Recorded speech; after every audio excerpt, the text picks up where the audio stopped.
which is coming up, is the panel about the career in AI. And I would like to invite my colleague, Shana Matthews, who would be hosting this panel. Shana, hello.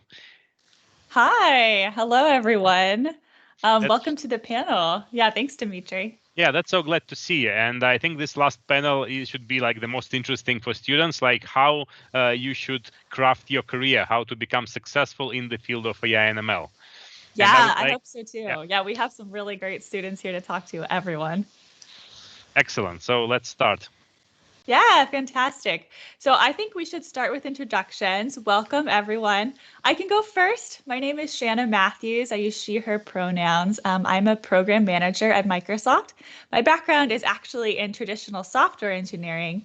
So I will be learning along with all of you in the audience about what these wise young people have to say about careers in AI and ML. Fantastic. Ananya, you want to go next? Yeah, sure. So hi, everybody. This is Ananya Vedala, and I am in my third year studying computer science engineering in CBIT, which is in Hyderabad, India. I am also Gold Microsoft Learn Student Ambassador and the co-founder of a small non-profit organization called Girls Code. And in addition to that, I'm also an incoming intern at JP Morgan Chase, and I'm really excited to give in my 2 cents and learn a lot from the rest of the panelists today. Super, wonderful. Ayan, you want to go next? Yeah, sure. So hi everyone, I am Ayan, final year student of Bachelor's of Technology in Computer Science Engineering from India.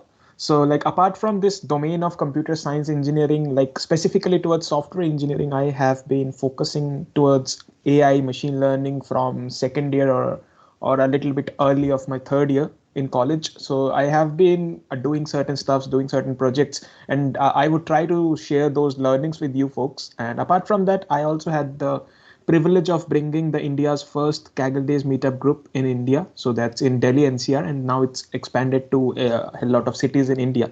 So looking forward to share my learnings with other panelists, and yeah, quite excited. Thank you. Loxley, I'm sure the audience probably knows who you are at this point after your great talk that just happened, but you want to go ahead and give people a little bit about your background?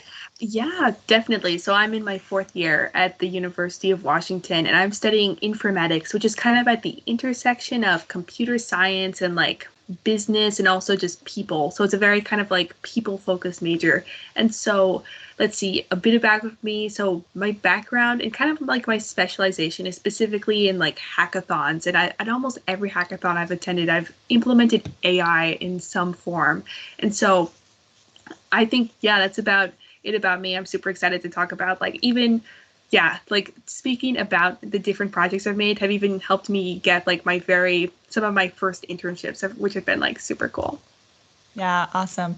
AI is like really good for hackathon. It's definitely one of the top technologies I recommend people use. Okay, Syed, you want to go next? Hey guys, this is Syed Farhan from Bangalore, India. I'm a Microsoft Gold Student Ambassador from Asia region and also a quantum and AI research intern at IBM. My current focus is in quantum machine learning and computer vision, and great to be here. Fantastic. Thank you. Okay, awesome. Before we get deep into the field of AI and ML, I'd love to hear a little bit from you folks about how you got started with AI and ML in the first place. What was your path? How did you discover it? And would you recommend it to other people who are maybe new? Ananya, you want to take this one first? Yeah, sure. So for me, it was a little different as to how I started off. The reason I started off in the first place was when I attended the MSP Summit back in 2019, Jan, and there was like this video that they showed us where there was a person who was in fact blind, and he went on to create glasses that really helped him see what was around him and things like that. So that really caught my attention, and since then I thought I should get into this field. And so the way I got in was when I had got shortlisted into a course with IIT Hyderabad, and that's how I did my basics. But if I had to suggest a specific path for people who don't have access to such a course, I'd say there's so many free courses out there today. There's courses by Stanford and Coursera, which is free. And there's deep learning AI courses, and there's also Microsoft AI School, which is extremely resourceful. So there's a lot of courses like that through which people can start off. And then if you want to go hands-on, then you have Kaggle. You have so many data sets over there, and you have people giving in different approaches, and you can learn a lot from a lot of blogs that people write too. And then there's community learning that I had that helped me. I got to meet a lot of people who were interested in AI/ML as well, and I got to learn different perspectives and how to collaborate on projects, and that's how I upskill myself. And there's so many. You can also write whatever you learn. Honestly, writing kind of clears your thought process as well, and I've done that a lot as well. And I've also read so many blogs, and that has been my journey to how I got in and how I've learned so far. Yeah. Thank you. I noticed you mentioned Kaggle, and Aon also talked a little bit about Kaggle already. I think maybe some people might already know what that is, but why don't we take some time to define what Kaggle is and talk a little bit about Kaggle before we keep going and talk about people's backgrounds. Aon, I know you know a lot about Kaggle. Do you want to go ahead and let everyone know in the audience know what it is? Yeah, sure. So Kaggle is a platform like where you participate, you try to participate not only in competitions but also in discussions. Like let's say you are starting with data science, you are starting with machine learning, but you are confused like where to start or what data should I work upon or what other folks are learning, because you want a community to grow. So Kaggle as a platform gives you the entry point to the world where data scientists learn together. Like they try to build projects, they try to compete in certain competitions and certain other events kind of stuffs. And so now you get a very good ecosystem there. Like what's the biggest part or what's the most interesting part about Kaggle is the opportunity that it gives to you to see the bigger picture, that how other folks are learning, and so that you can also take their approaches, you can learn from them, that how they took this approach, how they solved this problem. So maybe competition is one part, like where you can brush up your skills, and second is like you can make certain new data sets. Maybe you are trying to gather data sets from certain section of the country, like certain cities or stuff like that. So maybe you can make your own data set and upload that, and you never know that the data set that you made may be useful for someone in their research project, maybe useful for them in their hackathon project, right? So it gives you that flexibility on. You can also share your learnings, that whatever you learned, that yes, I coded this logistic regression, but it's through a very intuitive tutorial. So you can upload it through like kind of notebook there.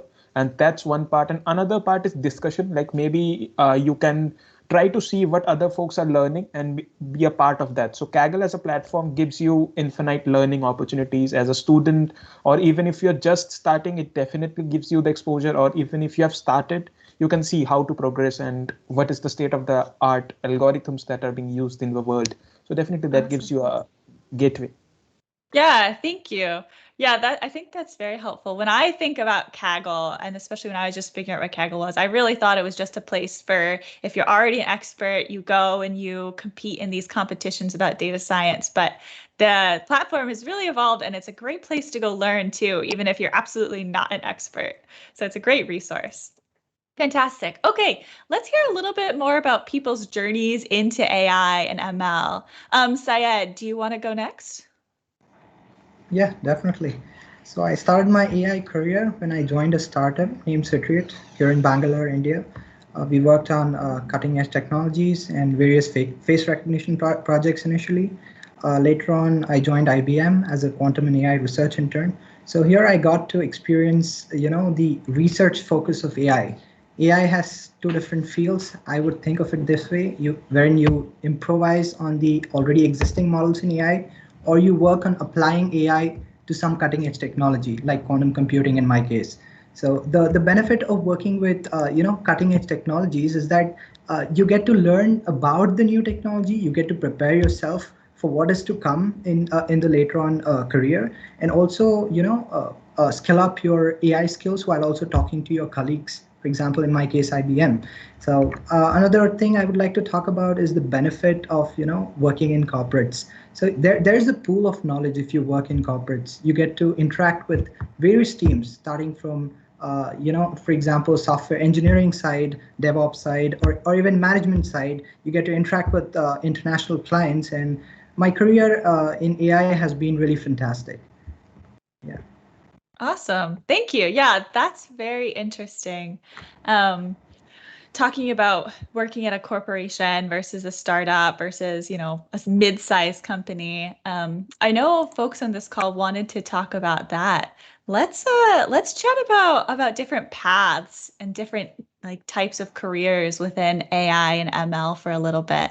So, Syed just expressed that he really liked working at a corporation, but I'd love to hear other people's opinions on small companies, big companies. Like, what's the best place to start your career or develop your career in AI ML? Loxley, do you have any thoughts? Yes, I do. And I've actually been exposed to both kind of AI within a startup and AI at like a massive like consulting firm. And so at a startup, I feel like the super cool thing about being at the startup is like it's just a super small environment. So like you're given more responsibility. So I was, as kind of the data science intern for the project, I was working right with like the PhD like machine learning graduate who was creating like the super complex models. And so I was working very closely with him. So like I feel like you have a little more of like a hands-on work at maybe like this smaller role. And I think one thing that was super interesting is they were creating their model from the ground up, which unlike at the more bigger firm I was working at, in comparison, like, so instead of having like everyone working in like the kind of ML data science reign at a small firm, in the super big company, like the team working on the AI was the innovation team. And so like kind of you had to find a way to position with yourself and like kind of speak to all of your managers and say like, hey, this is the work that looks really interesting to me and where I see myself having the most impact. And then finding a way to get yourself to that innovation team, or they were implementing cloud solutions such as like custom vision for their clients. So I would say that's the biggest difference is like the small AI startup, everything was AI. At the bigger firm, you had to find a way to transition to the team that was specifically working on the AI stuff, which is just a very interesting kind of dynamic when you're trying to figure out like what like you want to do right out of college. Yeah. Did you feel like one was better for a beginner in some way, or did you feel like they both kind of had their opportunities to learn?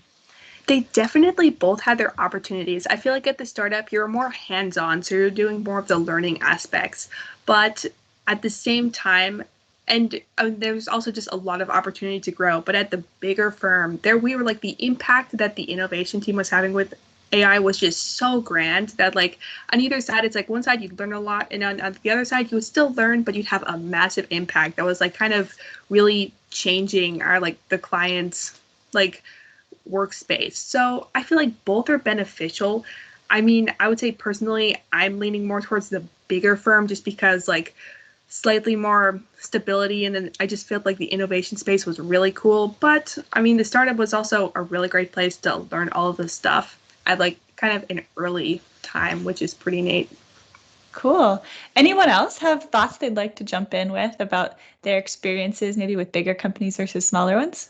Yeah, I'd like to talk about it. I haven't worked with a big company yet, but I've worked at a startup, and I really like the experience there because you're not restricted to one domain. So there's so much work that has to be done, and there's not a lot of people. So you get exposed to a lot of other technologies, not just what you're expected to do. And that really helped me as a beginner because that was the first thing I'd ever worked on. And I got to learn multiple technologies, I just didn't stick to the AI role that I was expected to work on.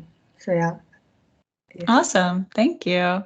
Yeah. Any Yeah, other thoughts? Oh, yeah. thanks. Another Yeah, thing go that for I it. want to add upon is like in startups, it's like you are one-man army, right? So let's say you are a data science intern there or a AI intern there. Now you also talk with clients, you also participate in the calls of your clients. And in turn, like not only your technical skills are improved, but communication skills also gets improved, right? Because you get to participate in the client's call. Like because it is my personal experience that I interned at a startup. So I had to get on a call with the client too, that what his or her requirement is, and you get to know the entire pipeline, that what my end product should look like, or what's the deliverable that I'm expected to give, right? So you get a very big picture in a startup, and you can be a part of that product right from the 0th level, right? So maybe like what happens in big startups, maybe like there is certain a building block or a foundation already there, and you sit on top of that and innovate on top of that. But in startups, it's like you are the person who are setting that building block or setting the foundation stone. So maybe for a beginner perspective, sometimes it becomes very hectic. Like sometimes at a startup there is a lot of like hard work going on. Like you have to sit for around 8 to 10 hours just to figure it out, that how should I lay the foundation stone, right? So it sometimes any technology might work, any technology might not work. But in case of bigger organizations, maybe you know that roadmap, that yes, I should move this way, and I have my manager who has been doing that work around 2 to 3 years, and he can guide me. But in startups, the founder is also like, hey, you are the man, like I just want something out of you. So you get to explore a lot, and you are thrown into ocean that you have to swim now. So that's a hell lot of opportunities out there. But in bigger organizations, the circle and the innovation level that Loxley talked about, right? So innovation level comes with like there are 1,000 people, so the combination of innovation is really great. But in startups, it's like 10 people, so like the innovation scale might differ. But like every level of company has its own advantage. But what I would suggest for a beginner is like get something, right? You should not be in the thing that, oh, I am not getting big companies, so I should not go for startups. So do not be in that thinking that I would only go to big companies. So for learning, you have the open ground, be it startup, be it big organizations, just go and explore. Yeah, thank you. I really like that takeaway. I think different people are going to have different preferences about where they work best and where they think they can learn the fastest. But no matter what, getting your foot in the door at a company, be it big or be it small, is a great first step. And even if it's not the perfect fit for you, like that's okay. You have plenty of time left, plenty of future left in your career to figure out exactly where you want to be. Awesome. I just wanted to take a sec to remind the audience, if you have any questions for the panelists, please drop them in the chat. We'd love to hear from you, know what's on your mind and the questions you'd like to get answered. Thank you. We appreciate your questions.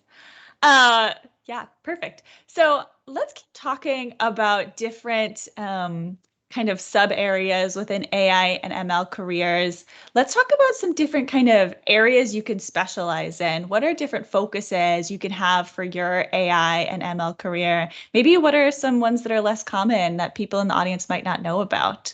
Let's see. Syed, let's throw that one to you. Yeah, sure.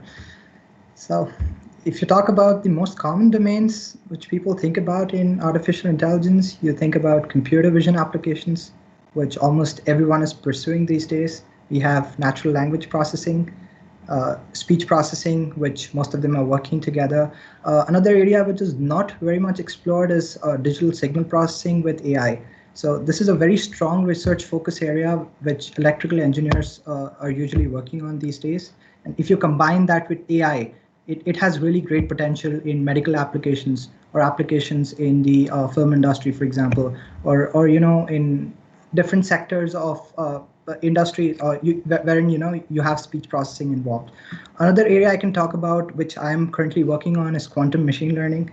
So we know about quantum computing and how the paradigm of quantum computers is going to revolutionize the world in the next few years. And combining it with artificial intelligence, basically HQC architectures, wherein you have hybrid of quantum and classical architectures, you're able to achieve much more than what classical computers can achieve. You're able to solve the problems which are unsolvable by computers these days. And there are multiple other fields which coincide with the medical industry. They coincide with nanotech industry. And if you want to explore any more industries, if you're interested, you can ping me later on and definitely get back to you guys.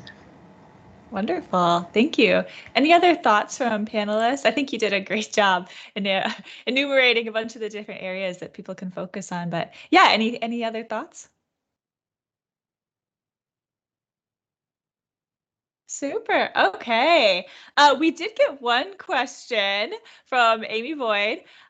She wants to know how all of the panelists keep up with all the latest advancements in AI. It's obviously a field that moves very quickly. So how do you try to stay up to date? Go for it. All right. So the field with AI is, I mean, it's really advancing. We have tutorial videos coming out. We have blog posts coming out almost every day for a research that's happening, for example, in Microsoft's lab or Google's lab. Let's say the research happens and within the next 24 hours, we have a new video coming out. So you watch the latest news about AI and you keep yourself up to date. But in fields like quantum machine learning, you know, the progress at which you have new material or new content coming up is not that great. So you have to read up research papers. You have to subscribe to, for example, Springer or Nature or different areas wherein you can read research papers. I personally prefer IEEE Explore. We have Archive for that matter. So reading research papers is a really great habit. And if you guys cultivate it, it's going to help you in the long run, because the moment the paper arrives, it's not that you get to watch a video or read a blog about it, but you can go ahead, have a look at their new equations, have a look at the code that they have, and try to reproduce it so that you guys can get to actually try out what has been tried out in that research lab, which has brought out the AI research. I'd like to add on to that. So I think if you want to keep yourself updated, there's two things that can really work well. One is community learning. So I cannot emphasize enough on this. So the Microsoft Learn Student Ambassador community, we have a league called the AIML League, which is organizing this with Global AI community. When there's a lot of people doing a lot of things every single day in this field. So whenever they do something new, it's out there. So if you're keeping up with that, you pretty much know what's new and what's not. And another thing is Medium. You get article updates every single day if you subscribe to them. And every day there's something new. So just take out like 2 minutes a day or probably 10 minutes a day at max in the morning and just read some new article that they suggest to you, and you're good to go for the day. So so those two things I think really help me keep in touch with whatever new comes out in the field. Awesome. I could hop in very quickly too. I wanted to say everyone has said so far, I also agree, but I had two more things that you could also do. So number one, I recommend on the kind of community learning is attending the hackathons, the local hackathons at your school. I feel like the place where I see where the coolest AI implementation by students is happening is at hackathons. And I always keep my eye out to see who like the finalist teams are, because the projects that they are doing are using AI, but they're also using it in like innovative and creative ways. So that's my first piece of advice. And the second piece of advice I have is to engage in research at your college or university, because I engaged in as part of a research seminar last spring, and we were specifically focusing in how like deepfakes was affecting social media and how like our perception of like how accurate like our social media feeds were. And so working with like the leaders in a specific field and like kind of seeing what they have to say is the best way to stay like up to date, informed, and learn really cool things along the way. Another last thing that I would love to add is like, because the other panelists have really added a few important things, but one of the most important thing is do not be in the fear of missing out thing, right? Because do not think that if I do not read this article, I would be left behind. So it's not that you have to read every algorithm that comes out in the market or every new state of the art thing that's going in the market. It's okay to go slow. If you're focusing on computer vision at this point of time, try to skim through the resources. It's not that every article is of your use now. I'm not speaking that those articles are not good or those articles are not up to the mark, but try to focus that, yes, I am working on this domain and I want to get knowledge on these things only as of now. So try to focus and do not be in the thinking that, oh my God, my friend is doing certain stuffs. The same thing happened with GPT-3. The world went crazy, right? GPT-3. And it was like, when it comes to real world, it's really tough to implement, right? So do not be in that hurry that, oh my God, the world has gone to GPT-3 and I'm not able to implement even GPT-2, stuffs like that. So do not be in that. It's okay to go slow, but everything that you do, try to focus on the basics, because even if you try to do the most advanced stuffs, but if your basics are not clear, it may be a really challenging task for you to clear the interviews or the hackathon rounds or stuff like that. So try to focus on basics, and it's okay to go slow. And yeah, every time you have resources, subscribe. Yeah, that's a great reminder. Thank you. There's just so much change in the field of AI. It happens so fast. It's hard to keep up. So don't feel like you have to keep up with every little thing. But if you're a beginner, do focus on those basics. That's great. We got a few more questions from the audience, and I'd love to try to get through them. And we've only got about 5 minutes left, so we got to go into a bit of a speed round. Okay, we have a question from Twitch from DP the Gray. He wants to know, how do we start directly into ML/ops and start at an architecture level, or are there any suggestions related to careers in ML/ops? Do any of you panelists have any experience or knowledge about ML ops? Yeah, I can go ahead. Maybe like if you're trying to focus on MLOps, the best thing that you can learn as of now is Docker, right? Docker for data science and Docker for machine learning. And maybe you can scale it up to Kubernetes and stuffs like that. These are really useful for scaling your application in real world. And like if you're focusing on these MLOps, so try to keep updated yourself with these things like Docker and productionizing those stuffs, because how to make a pipeline, how to do those things. So because it's a new thing that's coming up, and it's really important to keep pace with. So Docker, Kubernetes is one of the most important thing that you can focus upon. Awesome. Yeah, I totally agree. Docker and Kubernetes are extremely important for any kind of ops domains, even just regular software engineering too. They're really, really important skills. Okay, Jade wants to know, do people think there are certain strengths or personality characteristics that make someone a better fit for careers in AI and ML? Anyone have thoughts on that? I think I could input on that. I feel like, honestly, I don't really think that there's any characteristic you need other than kind of having a growth mindset, like the desire and passion to like learn new things and be open to learning new technologies. I feel like that's the only thing you need, is just an open mindset, going into something with an open mindset.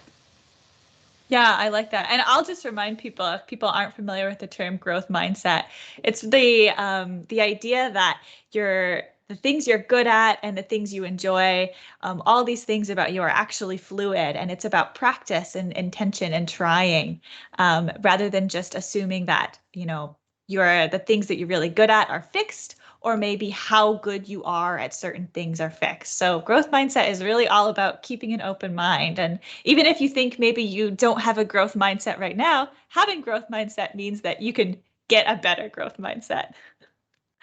Super. Let's keep it moving. So Jade was also curious, can you join hackathons if you're not currently a student? I can quickly hop into this one too, and I feel like most of the hackathons that I'm currently aware of are for students, but I know all of the hackathons out there are looking for volunteers and looking for mentors from people who currently aren't students. And I also know that there are some hackathons out there that are for, like, I think, working professionals. I think the Meetup might have some communities that host hackathons, so be on the lookout for that. But also, like, volunteering or mentoring at hackathons is a great way to be kind of exposed to the learning opportunities there as well. Perfect. Thanks, Loxley. Okay, and Jez wants to know from the panelists, have you always worked on projects in your own region or country, or do you ever work on projects with people from other countries? If you do that outside of your country, how does that work in practice as far as contributing to that project? Syed, I can see you nodding. Do you have any thoughts? Yep. So I've worked on both kind of projects, projects within my region in India and also international projects. So as far as talking about international contributions, open source is a great way of contributing to AI code that you already have. But if you're working on research projects, then you would not particularly want to contribute in an open source environment, when you can use GitHub private repos in that case, or you could just create Bitbuckets, private Bitbuckets for having your research work. And yeah, talking about international research, I haven't had the opportunity of going out of my country for research, but everything has been virtual ever since the pandemic. So it's all about meeting new people. It's about discussing new ideas and making sure that you're able to convert that to a research paper or particular code that actually works. Wonderful. Thank you very much. I think we are pretty much at time right now. I appreciate all of you panelists coming and taking time out of your day. I know I learned a lot. I hope everyone in the audience did too. So thank you. Thank you. Thank you. It was great being here. Thank you. Thank you, Shana. That was really a cool panel. So many questions and so many viewers actually specifically tuned in to watch this career panel. Yeah. So thank you again. And in fact, I want to mention that this conference is a truly international project because we have people watching from many different countries, from India, from Russia, from Europe, and the fact that you are watching this conference is already like a good start into international projects, and there are no limits, especially during pandemic, to the internationalization of the projects.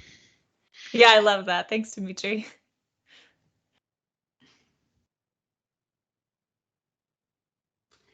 Okay. Hey, Dimitri. Oh my goodness, we are at the end of the day, right? That was all the sessions. My brain is exhausted. Yeah, I wonder if we are the only ones who watched this conference from beginning till the end, or we have somebody from our viewers who did the same. That would be interesting to know. So if there is someone like that, can you please write in the chat? Yeah, And no, we would let be us really know. curious to know. Cool. So I wanted, before we wrap up, we've got a few call to actions. So you have watched so many different talks here. And so what we want to do is I want to just give you that reminder that right below me, right here, aka.ms/AI/challenge is where you can go and get hands-on with our Cloud Skills Challenge. Now, what is a Cloud Skills Challenge? It is basically a set of Microsoft Learn modules that we have put together specifically for this conference that you can go through. And if you complete them, you get onto a leaderboard. You have a full week. So come back to this website on the 19th of December to see where that leaderboard's at. And then basically we will publish some results around the 21st of December, and you could be getting your hands on a swag gift. So if you want some swag from this event, then do get involved, but also just some great learning. We've seen Microsoft Learn come up all across this conference, and in the resources page, there is also some links.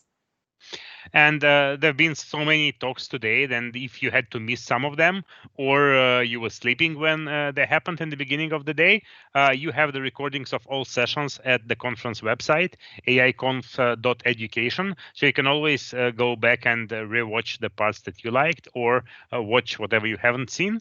And feel free to share this address with your friends as well, who might have missed this conference and who want to learn more about AI. Absolutely. Speaking of learning more about AI, as if I've not written it enough in the chat today, do go to that resources page. So it is aiconf.education/resources. And every single one of our speakers has given amazing links for all of the content. So code repositories, learning resources, recommendations, as well as social links so you can keep in touch with some of our speakers. And actually, we have covered a lot today, but there are some topics that we haven't talked about. For example, I would definitely want to hear some more talks about generative adversarial networks, about training AI to produce art, and about some practical projects that students do around AI. In fact, some of the student ambassadors, they also expressed the wish to do the talk, but they did not have enough time to prepare for this conference. So we are definitely thinking of repeating this sometime in the future. So maybe sometime in the beginning of 2021, you can expect one more conference like this. And if you do want that, please write in the chat that we definitely want to continue, and that would help us get this project ongoing and prepare more and more interesting talks for you. Fantastic. Well, I guess on that note, Dimitri, that's goodbye from us. Thank you everyone for joining, and we hope to see you again soon. Bye. Goodbye.